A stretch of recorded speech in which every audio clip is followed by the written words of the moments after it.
tout ce qui est révélé dans la parole de Dieu a un sens pour nous. Un nouveau départ, c'est ce qui est écrit ici devant.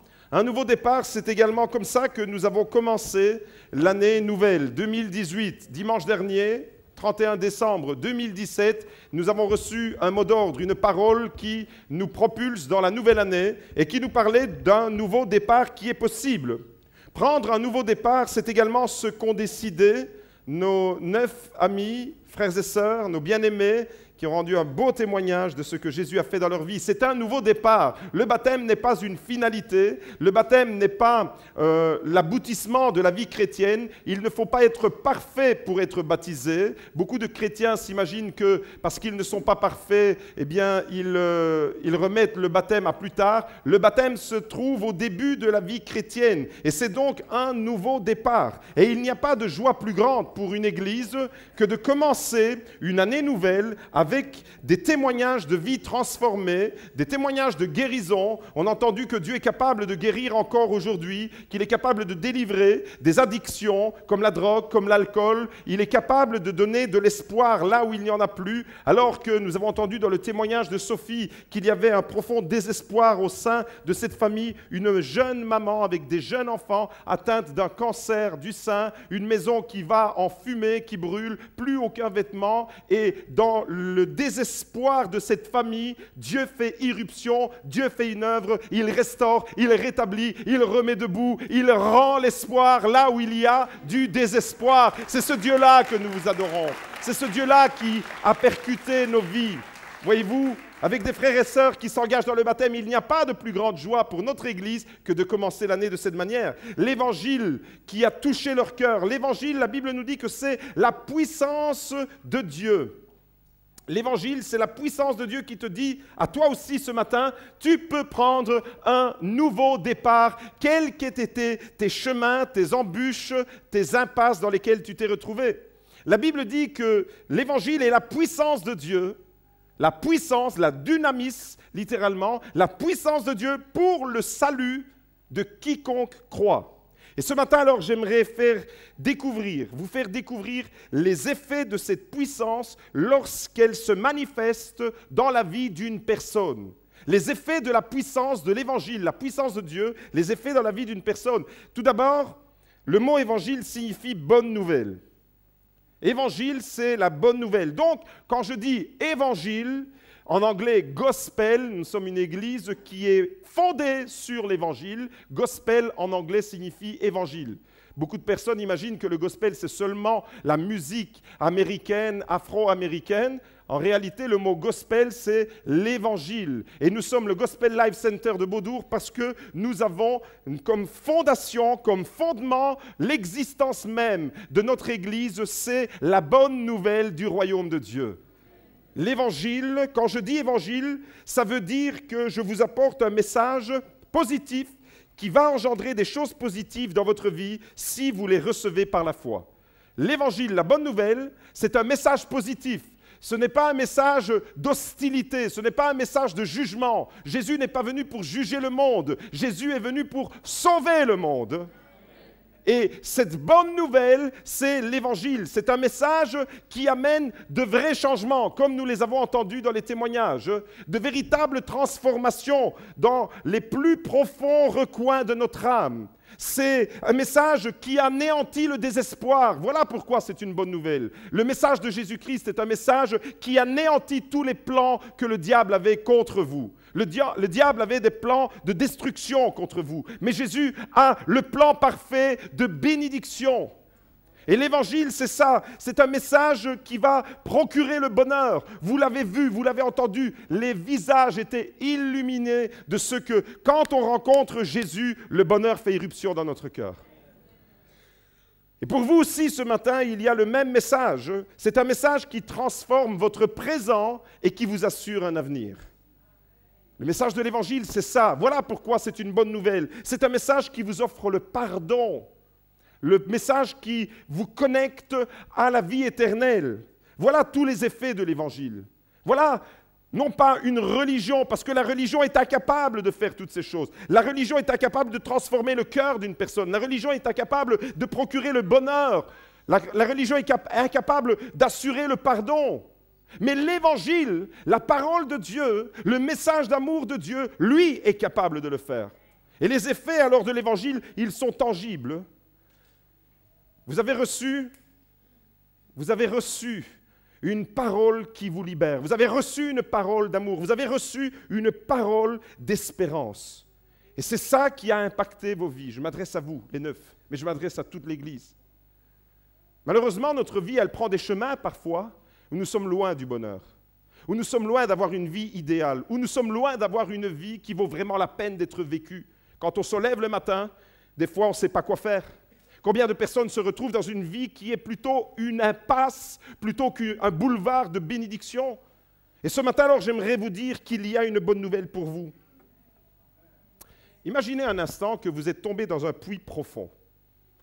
Personne autour de vous, pas moyen de se sortir tout seul de cette affaire. Vous êtes tombé dans un gouffre. Tous vos efforts sont vains et inutiles. Vous avez besoin de quelqu'un qui vienne vous chercher au fond de votre puits, au fond du trou dans lequel vous êtes tombé. La Bible dit que le péché nous a fait tomber dans une condition. À cause du péché, nous sommes privés de la gloire de Dieu. Et tous les hommes, que vous soyez bons, que vous soyez humanistes, que vous ayez une bonne idéologie, une bonne philosophie de la vie, tous les hommes, autant que nous sommes, tous sans exception, la Bible nous dit que tous ont péché et sont privés de la gloire de Dieu. C'est comme si nous étions tous tombés dans un puits. Et nous avons besoin de quelqu'un qui vienne nous chercher de ce puits, le puits du désespoir. Et quand quelqu'un vient, quand il attache une corde et qu'il descend pour nous remonter, c'est ça la bonne nouvelle. Ça, c'est une bonne nouvelle et le message de l'Évangile, c'est un peu ça. Jésus est venu pour nous sauver dans nos désespoirs. Jésus est venu pour nous sauver dans nos nuits les plus profondes. Jésus est venu pour littéralement nous impacter de son amour, faire renaître l'espoir dans nos cœurs. Dans le témoignage de Tony, vous avez entendu qu'il a fait allusion au bouchon et à la bouteille.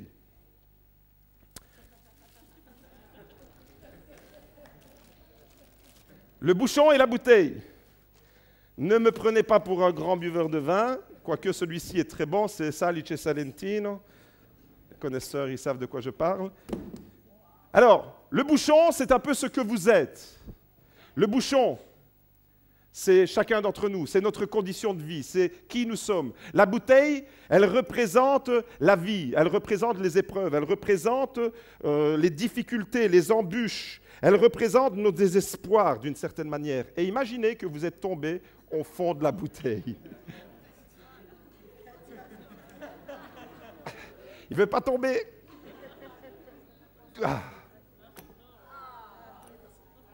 Il est tombé. Est-ce que vous pouvez confirmer avec moi qu'il est bien dans la bouteille?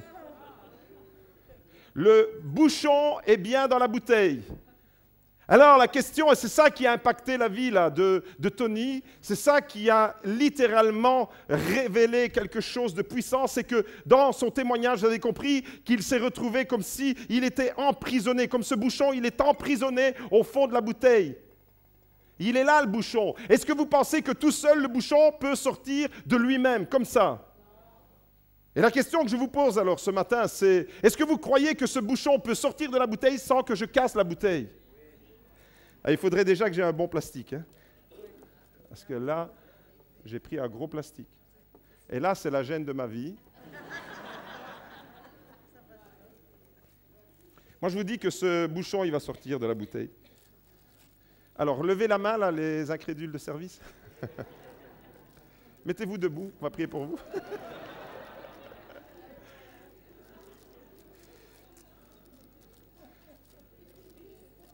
Mamma mia, je commence à avoir des transpirations, là. Est-ce qu'on peut m'encourager un tout petit peu, là?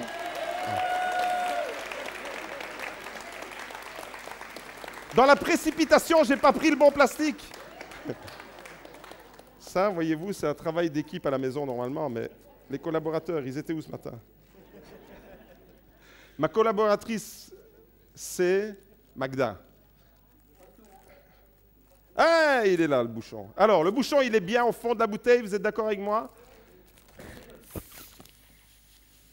Et c'est là que je suis foutu.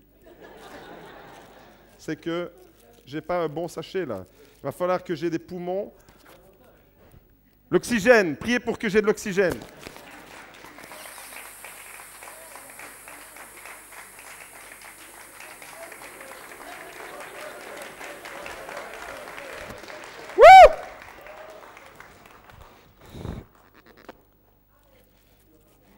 Josette, encourage-moi.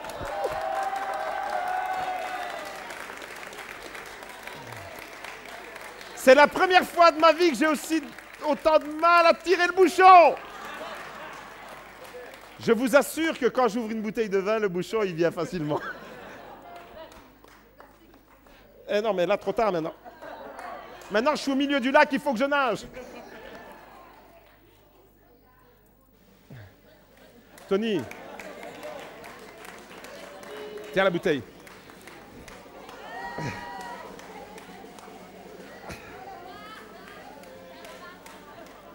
Tony, est-ce que tu confesses que le bouchon est bien sorti au cours alpha? Ouais. Est-ce que tous ceux du cours alpha peuvent le confesser? Et plastique, qu'est-ce qui m'a pris d'aller prendre un plastique en acier? Gesù misericordia. Tony, t'as pas de force ou quoi? Ça, c'est une belle illustration. Des fois, on essaye de sortir d'un trou avec des mauvais moyens. Ça, c'était le plastique de la religion, vous voyez? Ce bouchon, il représente votre vie. Ce bouchon représente le trou dans lequel nous sommes tombés. Et au fait, nous sommes tous tombés dans un trou qui s'appelle le péché, qui nous prive de la gloire de Dieu. Au fond d'un puits, impossible de se ressortir soi-même, impossible de quitter cet espace. Et la Bible raconte l'histoire d'un homme, qui s'est retrouvé dans le puits du désespoir.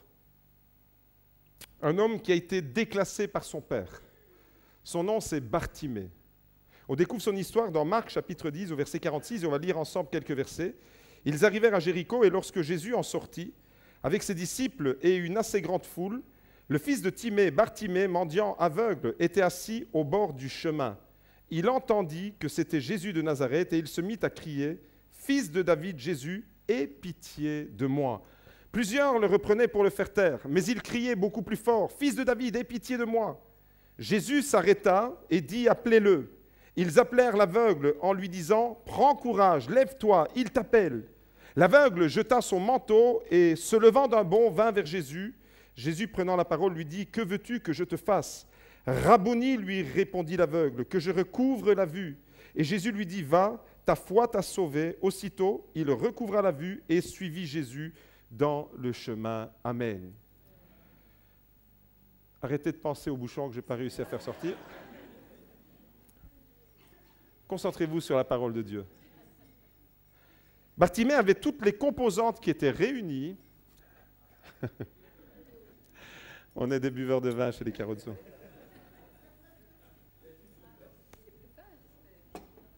Alléluia, ça c'est un bon plastique. À la fin, on sortira le bouchon. Bartimée avait toutes les composantes qui étaient réunies dans sa vie pour que sa vie soit un désastre.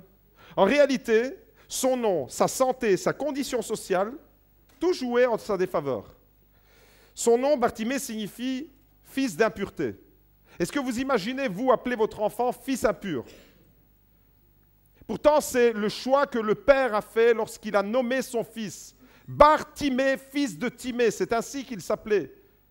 Une étiquette qui va lui coller à la peau pendant toute sa vie, tout au long de son existence. Sa santé, la Bible nous dit qu'il était aveugle. Et sa condition sociale, il était mendiant et il était déclassé au bord du chemin, il était en dehors du chemin. Comme aujourd'hui, beaucoup de personnes sont déclassées par la vie. Et Bartimée est une illustration parfaite d'un homme qui se retrouve au point mort. Bartimée est une illustration parfaite de quelqu'un qui n'a plus de ressources, quelqu'un qui est au bout du rouleau, quelqu'un qui a peut-être essayé par tous les moyens de sortir du bouchon, mais le plastique de la religiosité n'a pas réussi. Puis on va aller avec le plastique Jésus. Bartimée, c'est l'exemple même, l'illustration d'un homme qui malheureusement n'a aucune marge de progression. Son univers est fermé. Il est aveugle, il est mendiant, il est en dehors du chemin. Aujourd'hui, autour de nous, la Bible nous dit que si on ouvre bien les yeux, on va voir plein de Bartimée. Et peut-être qu'il y en a dans cette église ce matin. Peut-être qu'il y en a qui sont en train d'écouter ce message. Des Bartimée, des hommes et des femmes qui ont été déclassés par la vie. Des hommes et des femmes qui ont été rejetés, malmenés, humiliés. Mais la Bible nous dit que malgré tous ces blocages, malgré ces obstacles, Bartimée ne va pas laisser passer sa chance. Bartimée va saisir l'opportunité qui se présente à lui.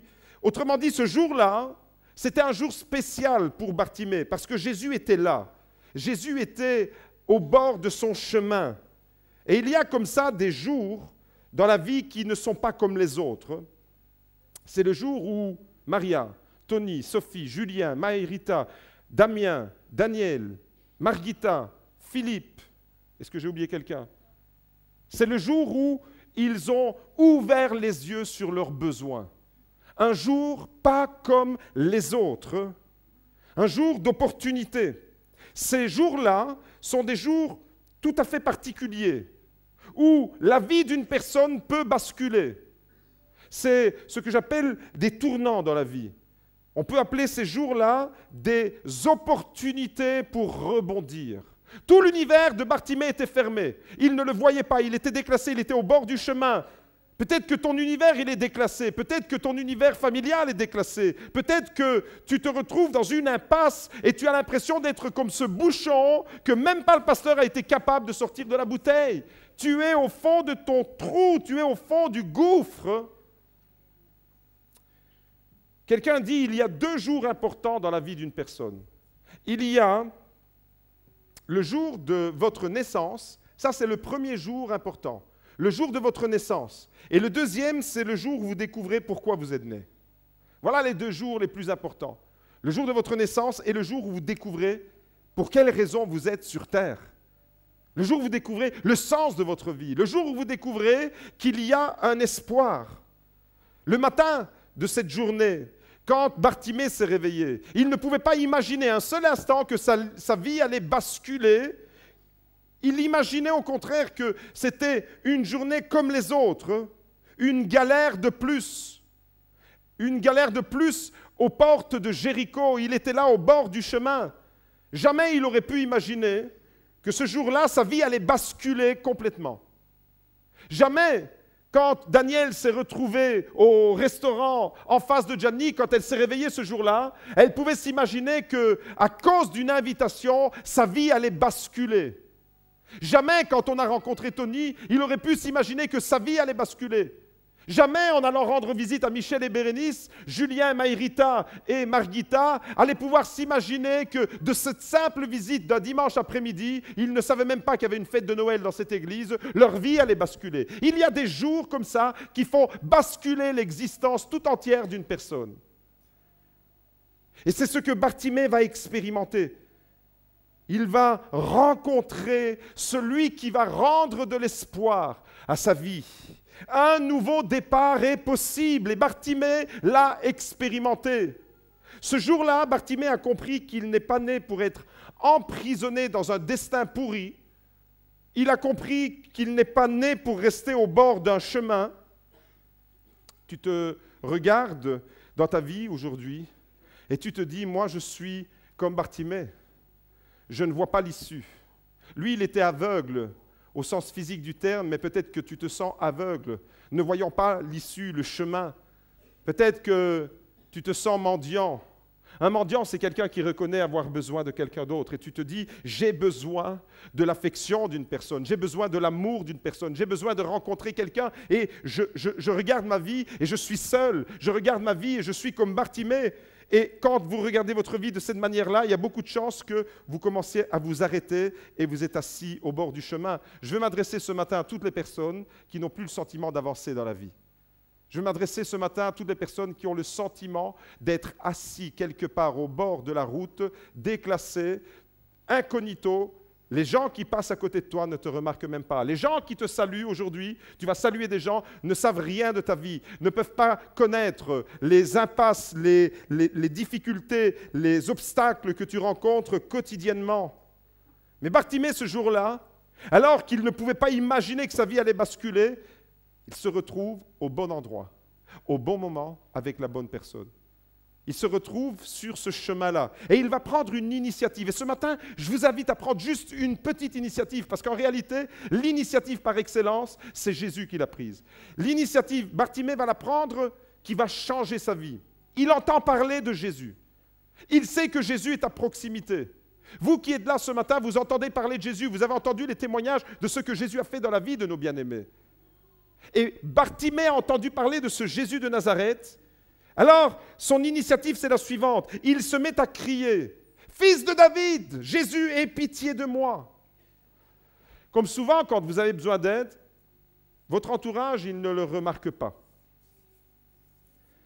Alors que lui reconnaît avoir besoin d'aide de Jésus, il crie vers Jésus, tout l'entourage de Jésus, tout l'entourage qui était autour de Bartimée, va faire en sorte de le faire taire, de l'étouffer.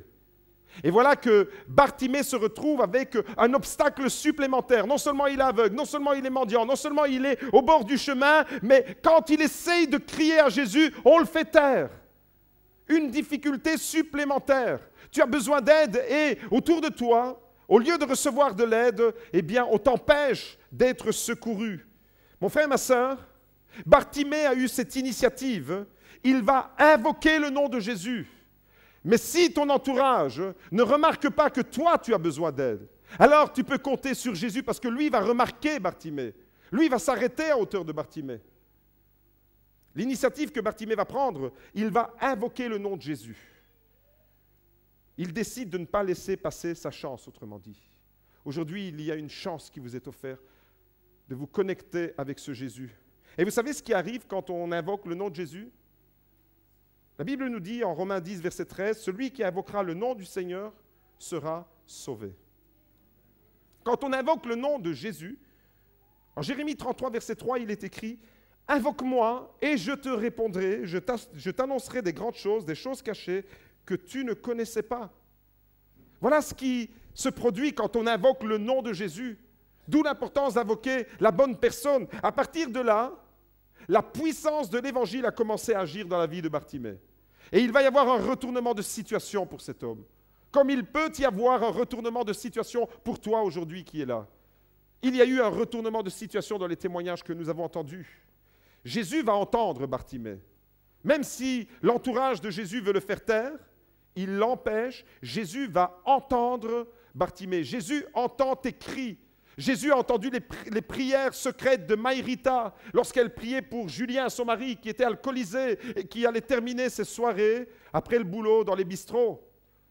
Jésus a entendu la prière secrète d'une femme. Jésus a entendu les prières secrètes d'Isabelle et de Rosa quand elles ont prié pour Sophie. Jésus entend ton cri, même si personne ne connaît ta situation, il entend, il connaît ta situation. Il va s'arrêter, Jésus. Il va l'appeler. Il va le délivrer. Il va le restaurer et il va le réhabiliter. Voilà ce qui arrive quand on invoque le nom de Jésus. Il te remet debout. Il te rend ta dignité. Il te restaure. Il te guérit. Il te bénit. Aujourd'hui, il y a, à l'heure où je vous parle, dans cette église, des hommes et des femmes qui doivent sortir du puits de la détresse. Comme Bartimée dans un puits. Aujourd'hui, il y a des hommes et des femmes qui doivent quitter le bord du chemin. Tu t'es arrêté pendant des mois. Tu t'es arrêté. Tu t'es installé dans une situation et tu as l'impression que la vie, elle s'est arrêtée autour de toi. Mon frère, ma sœur, laisse-moi te dire que si tu es là ce matin, c'est pour que tu te remettes en route sur le chemin de la vie. La Bible dit au verset 50 que l'aveugle, une fois que Jésus l'a appelé, a jeté son manteau. Il s'est levé d'un bond et il est venu vers Jésus. Il fait 3 choses fondamentales. Ce matin, je vous invite à faire cette triple expérience. Tout d'abord, tu dois te débarrasser de ton vieux manteau. Ton vieux manteau, c'est ta vieille condition. Est-ce que vous avez déjà vu le manteau d'un clochard, d'un SDF? Vous avez déjà vu dans quel état il est? J'aimerais qu'on puisse rendre la dignité à ces gens. On a un magasin de la bonté, on peut leur offrir des vêtements. Ton vêtement, il te déclasse. Ton vêtement, le vêtement de Bartimée, c'était un peu sa condition. C'était ce qu'il était. C'était le manteau de la mendicité. C'était son lit, c'était sa couverture, c'était sa protection, c'était son univers. Mais c'était le manteau de la mendicité. C'était le manteau qui le déclassait. Et voilà que parce que Jésus l'appelle, il va se débarrasser de cette condition-là. Il y a un manteau qui te colle à la peau que tu dois quitter. Si tu veux véritablement entrer dans la restauration avec Jésus, tu dois te débarrasser de tes vieux manteaux, de tes vieux fonctionnements, de tes vieilles mentalités. C'est tout ça. Le manteau de Bartimée, c'est son ancienne vie, c'est son éducation, c'est ses repères, c'est sa mentalité, sa condition sociale, socio-économique. C'est tout ça le manteau. Et Bartimée va se débarrasser de ça. Ensuite, il va se remettre debout, d'un bond, parce que Jésus l'appelle, il se met debout. Lui qui était par terre, la vie l'avait jeté par terre, la vie l'avait piétiné, la vie l'avait emprisonné au fond d'une bouteille. Je vais y arriver maintenant. Alléluia. Maintenant, je demande à l'équipe d'intercession de fonctionner. L'équipe d'intercession, vous êtes là? Alléluia. Au fond d'un trou, tout seul, tu ne peux pas te sortir d'affaire. Si je rate 2 fois, je suis foutu.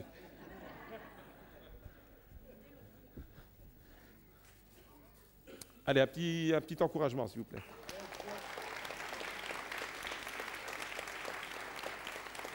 Les amis, le premier plastique que vous avez vu, c'était le plastique de la religion. La religion, ça ne fonctionne pas. Celui-ci, c'est celui de Jésus. Est-ce que vous êtes là?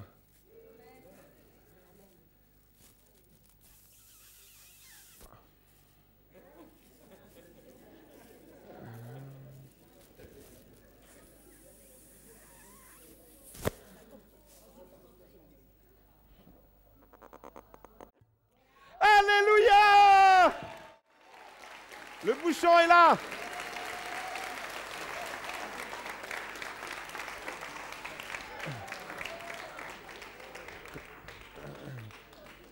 Quand j'ai fait ça au cours Alpha, il y en a un qui me l'a renvoyé. Je l'ai rattrapé et au lieu de m'appeler bouffonne, il m'a appelé bouchonne. Il n'y a que Jésus qui peut nous sortir du puits dans lequel nous sommes tombés. Vous ne pouvez pas vous imaginer le soulagement que j'ai dans mon cœur.